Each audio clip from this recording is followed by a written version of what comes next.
جو روزہ عبادت بن جائے وہ نجات دلا سکتا. ایک تو روزے کی عادت ہے اور ایک تو روزہ عبادت ہے. روزہ عادت اور عبادت میں فرق کیا ہے؟ عادت یہ سب نے رکھا ہم بھی رکھ لیں، یہ عادت ہے. نہ رکھیں گے تو کیا جواب دیں گے، یہ عادت ہے. نہ رکھیں گے تو لوگ تانا دیں گے، عادت ہے. پھر روزہ عبادت کیا ہے؟ روزہ عبادت یہ ہے کہ اللہ نے روزہ رکھنے کا حکم دیا ہے اور مصطفیٰ جان رحمت نے روزے کا حق یہ بتایا ہے اگر تو روزہ رکھے تو صرف بھوکا پیاسا نہ رہے بلکہ تیرا ہاتھ بھی روزے دار رہے، تیری زبان بھی روزے دار رہے، تیری آنکھ بھی روزے دار رہے، تیرا پیر بھی روزے دار رہے، تیرا کان بھی روزے دار رہے. کان روزے دار اس طرح کہ کان اللہ کے ممنوع کردہ چیزوں کو نہ سنے، ہاتھ روزے دار اس طرح ہاتھ اللہ کے منع کردہ کاموں کو نہ کرے، زبان روزے دار اس طرح کہ زبان اللہ کی ممنوع کردہ چیزوں کو ادا نہ کرے، پیر روزے دار اس طرح کہ پیر اس جگہ چل کر نہ جائے جہاں اللہ نے جانے سے منع کیا ہے. جب تو ان سارے اعضاء کو روزے دار بناتا ہے تو ایسے روزے کے معاملے میں میرا اللہ فرماتا ہے روزہ میرے لیے ہے اور میں ہی اس کی جزا ہوں. ہر عمل کی جزا جنت ہے، روزے کی جزا خدا کی ذات ہے. اسی لیے آقا فرماتے ہیں روزے دار کو دو خوشی ہے، ایک تو افطار کے وقت، دوسرا لقائے رحمان کے وقت، خدا کی زیارت کے وقت. صحابہ نے پوچھا آقا ہم اللہ کی زیارت کیسے کریں گے؟ آقا فرماتے جیسے تم آسمان پہ چاند دیکھتے ہو بلا تمثیل اسی طرح تم خدا کی زیارت کیا کرو گے. یہ روزے داروں کی شان ہے. آج کے روزے کیا ہے؟ جس میں جھگڑا، جس میں غیبت، جس میں چگلی، جس میں فساد. روزے کو عادت مت بناؤ، روزے کو عبادت بناؤ. احساس مٹ گیا، عبادتوں کا احساس مٹ گیا، گناہوں کا احساس ختم ہو گیا. جب تک کہ لوگوں میں گناہوں کا احساس زندہ تھا وہ عبادت کر کے بھی اللہ سے ڈرتے تھے، وہ عبادت کر کے بھی رب کی بارگاہ میں آنسو بہاتے تھے کہ مولا میں تو حق ادا نہ کر سکا.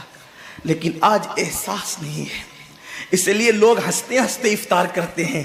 حالانکہ صحابہ کا معمول تھا جب افطار کا وقت آتا وہ ہاتھوں کو اٹھا کر کے روتے اور کہتے مولا روزہ تو چلا گیا لیکن روزے کا حق نہ ادا ہو سکا.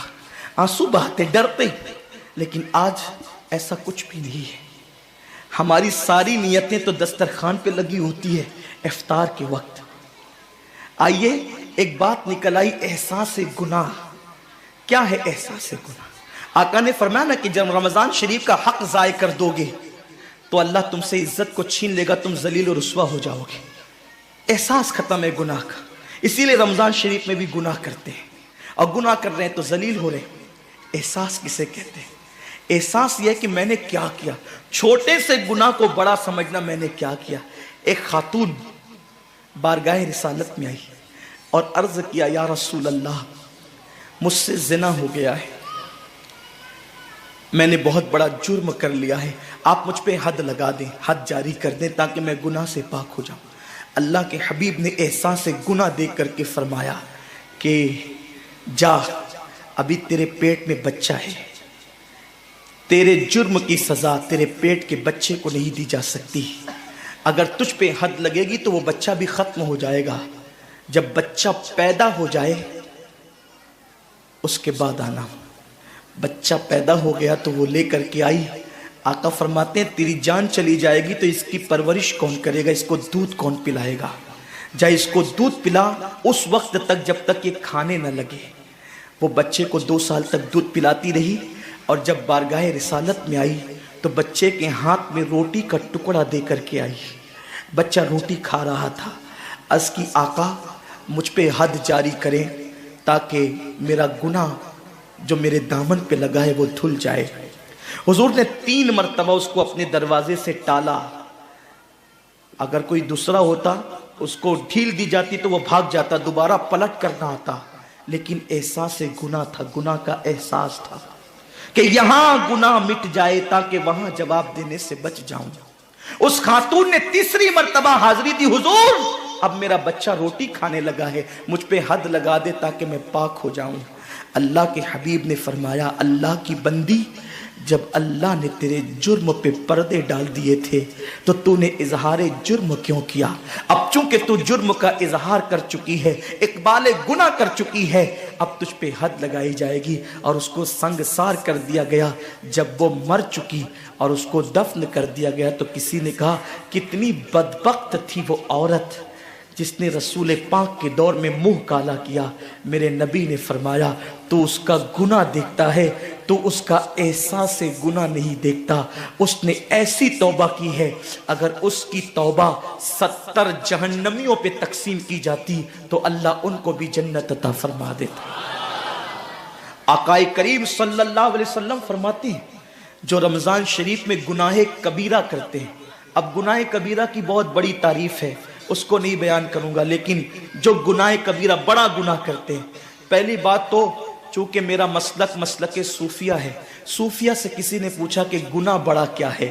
امام غزالی فرماتے ہیں نہ کوئی گناہ چھوٹا ہے نہ کوئی گناہ بڑا ہے، بات تو یہ ہے جس گناہ پر خدا تیری پکڑ کر لے وہی گناہ سب سے بڑا ہے، اور جس نیکی پر خدا تجھے بخش دے وہی نیکی سب سے بڑی ہے۔ کسی گناہ کو چھوٹا سمجھ کے مت کرو، پتہ نہیں وہ کس گناہ پہ ناراض ہو جائے۔ تو اللہ کے حبیب صلی اللہ علیہ وآلہ وسلم فرماتے ہیں جو رمضان شریف میں بڑا گناہ کبیرہ گناہ کرتے ہیں، سال بھر تک فرشتے اس پہ لعنت کرتے رہتے ہیں، اور اگر اسی سال اس کو موت آ جائے، اسی سال جس نے ماہ رمضان میں گناہ کبیرہ کیا تھا، اس نے بڑا گناہ کیا تھا، اب بڑے بڑے گناہوں کو گنایا گیا۔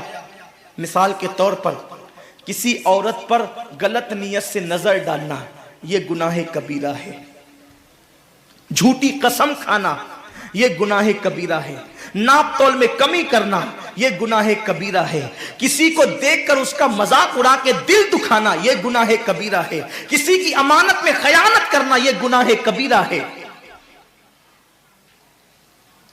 ماں باپ کا دل دکھانا یہ گناہ کبیرہ ہے، کفر کرنا یہ گناہ کبیرہ ہے، بلکہ اکبر الکبائر ہے۔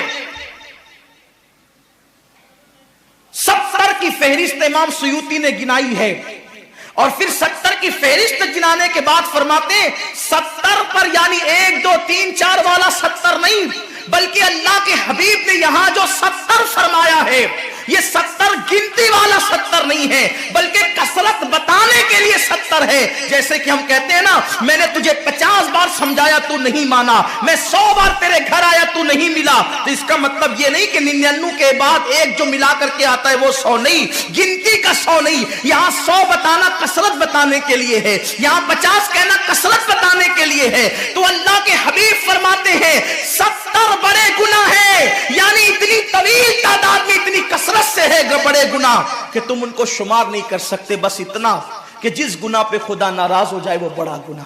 تو جس نے رمضان شریف میں قصدن بڑا گناہ کیا، قصدن، نماز کو چھوڑنا بھی گناہ کبیرہ ہے، نماز کو ترک کرنا بھی گناہ کبیرہ ہے۔ میرے آقا صلی اللہ علیہ وسلم کے دیوانوں، کھیل کود میں وقت کو ضائع کرنا، وقت کا ضیاع، یہ بھی گناہ کبیرہ ہے۔ آقا فرماتے ہیں جس نے رمضان شریف میں گناہ کبیرہ کیا، اس رمضان سے لے کر آنے والے رمضان شریف تک فرشتے اس پہ لعنت کرتے ہیں۔ یہ لعنت کیا ہے؟ لعنت سمجھتے ہیں؟ لعنت کا مطلب یہ ہے جس پہ لعنت پڑی وہ ہمیشہ کے لیے اللہ کی رحمت سے دور ہو گیا۔ انسان کی لعنت کیا ہے؟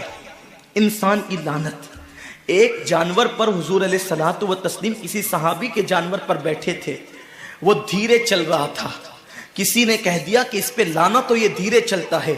حضور علیہ السلام نے اس جانور کے نیچے اتر کر فرمایا جس پہ لعنت کر دی گئی میں اس جانور پہ سواری نہیں کر سکتا۔ یہ ایک انسان کی لعنت کا اثر ہے، جس پہ معصوم فرشتے لعنت کرے اس کا انجام کیا ہوگا؟ وہ بھی 1 2 لعنت نہیں۔ رمضان شریف کو چھوٹا مت سمجھیے، 1 کے 70 پر آپ کی نظر ہے، گناہ نیکیوں کی کثرت پہ آپ کی نظر ہے، گناہوں کی تباہی پہ آپ کی نظر نہیں ہے۔ اللہ کے رسول صلی اللہ علیہ وسلم نے فرمایا جیسے ماہ رمضان شریف میں نیکیوں کا درجہ بڑھ جاتا ہے، ویسے ماہ رمضان شریف میں گناہوں کا بھی معاملہ بڑھ جاتا ہے۔ یعنی اگر رمضان شریف میں تم ایک گناہ کرو گے تو اور دنوں کے اندر جو گناہ کرتے تھے اب اس گناہ سے زیادہ تمہیں عذاب دیا جائے گا، کیونکہ آپ نے ماہ رمضان کی حرمت کو پامال کیا ہے، آپ نے ماہ رمضان شریف کی عزت کو پامال کیا ہے۔ تو سوچو انسان کی لعنت پڑے، یہ حال ہے تو جس پہ فرشتوں کی وہ بھی ایک دو نہیں پورے سال تک فرشتے لعنت کرتے ہیں، اور اللہ کے نبی صادق و مصدوق نبی نے فرمایا کہ اگر وہ اسی سال رمضان شریف آنے سے پہلے مر جائے تو اس کے پاس کوئی نیکی نہیں ہوگی جو اس کو جہنم کی آگ سے بچا سکے، اور اس کا ٹھکانہ تو جہنم ہی ہوگا۔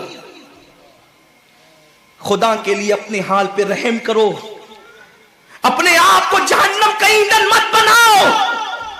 ہمارا جسم اتنا طاقتور نہیں ہے کہ ہم اپنے جسم پر جہنم کے عذاب کو برداشت کر سکے۔ میری قوم کے جوانوں، اپنی جوانی پہ اترانے والوں، اپنی قوت پہ ناز کرنے والوں، اللہ کے رسول صلی اللہ علیہ وسلم فرماتے ہیں کہ جہنم کی آگ کی ایک چنگاری اگر دنیا کے سمندر میں ڈال دی جائے تو دنیا کے سارے سمندر آگ سے بھڑکنے لگے۔ اس چنگاری کو، وہ جہنم کی چنگاری کو سمندر ٹھنڈا نہیں کر سکتے، بلکہ سمندر کو وہ ایک چنگاری بھڑکا دے گی اور سمندروں کے اندر آگ لگ جائے گی۔ جو ایک چنگاری سارے سمندر کو بھڑکا دے، اللہ اکبر، اس جہنم کے اندر یہ چھوٹا سا وجود جو چھوٹی سی، اللہ اکبر، اگر بتی کے چٹکے کو برداشت نہیں کر سکتا، جو چراغ کی لو کی تیز کو، جو چراغ کی لو کی حرارت کو برداشت نہیں کر سکتا، جو سگریٹ کے چٹکے پر بے قرار ہو جاتا ہے، یہ چھوٹا سا وجود جب جہنم کے اندر داخل کیا جائے گا اس وقت اس وجود کا کیا ہوگا؟ میرے آقا مصطفیٰ جان رحمت فرماتے ہیں کہ جب پہاڑوں کو جہنم میں ڈالا جائے گا تو پہاڑ ایسے پگھلنے لگیں گے جیسے نمک کو پانی میں ڈالنے سے نمک پگھلنے لگتا ہے۔ میرے بھائیوں، خدا کے لیے اپنے حال پر رحم کرو، اپنے آپ کو جہنم کا ایندھن مت بناؤ۔ اللہ اکبر، تراویح کے وقت میں پیر پھیلا کر محلوں میں بیٹھنے والوں، روزوں کے وقت میں چھپ چھپا کر کھانے والوں، اللہ کی غیرت کو چیلنج مت کرو۔ اللہ کے حبیب نے فرما دیا کہ جو گناہ کبیرہ رمضان شریف میں کرے گا سال بھر فرشتوں کی لعنت ہوگی۔ آپ کہتے ہیں مسلمان کلمہ پڑھتا ہے، مسلمان نبی کا غلام ہے، مسلمان نبی پہ جان قربان کرنے کے لیے تیار ہے، اتنی مصیبتوں میں کیوں ہے، اتنی تکلیفوں میں کیوں ہے، کیوں تباہ ہو رہا ہے مسلمان؟ ارے جس پر فرشتے پوری سال لعنت کرے وہ قوم تباہ نہ ہوگی تو کیا ہوگا؟ اس قوم کے گھر نہ جلیں گے تو کیا ہوگا؟ اس قوم کی بیٹیوں کی آبرو نہ لوٹے گی تو کیا ہوگا؟ وہ قوم غربت کی چکی میں نہ پسے گی تو کیا ہوگا؟ آؤ سچی توبہ کر لو، توبہ کے دروازے کھلے ہوئے ہیں، اپنے گناہوں کا احساس کر لو، نادم ہو کر قدرت کی بارگاہ میں پلٹ جاؤ۔ میرا رب فرماتا ہے فَفِرُّوا إِلَى اللَّهِ، کہاں جا رہے ہو؟ دوڑو اللہ کی طرف، پلٹو اللہ کی طرف۔ بڑے سے بڑا پاپی اگر خدا کی طرف احساس گناہ لے کر، ندامت کے آنسو لے کر اللہ کی بارگاہ میں پلٹا ہے تو اللہ نے اس کو مغفرت کا پروانہ عطا کیا ہے۔ میرے رب کا وعدہ ہے جو میری بارگاہ میں پلٹتے ہیں میں ان کو لوٹاتا نہیں ہوں، میں ان کو معاف کر دیتا ہوں۔ سبقت رحمتی علی غضبی، میری رحمت میرے غضب پہ سبقت لے گئی ہے۔ وہ رب جو 70 ماؤں سے زیادہ پیار کرتا ہے، امت کی تباہی کا اتنا ہی خیال ہے تو ہم رمضان شریف کا احترام کیوں نہیں کرتے؟ ہم رمضان شریف کا اہتمام کیوں نہیں کرتے؟ کیوں ہم اللہ کی عبادت کی طرف نہیں آتے؟ آؤ اپنے گناہوں کا احساس لے کر خدا کی بارگاہ میں پلٹو تاکہ تباہی سے بچ جاؤ۔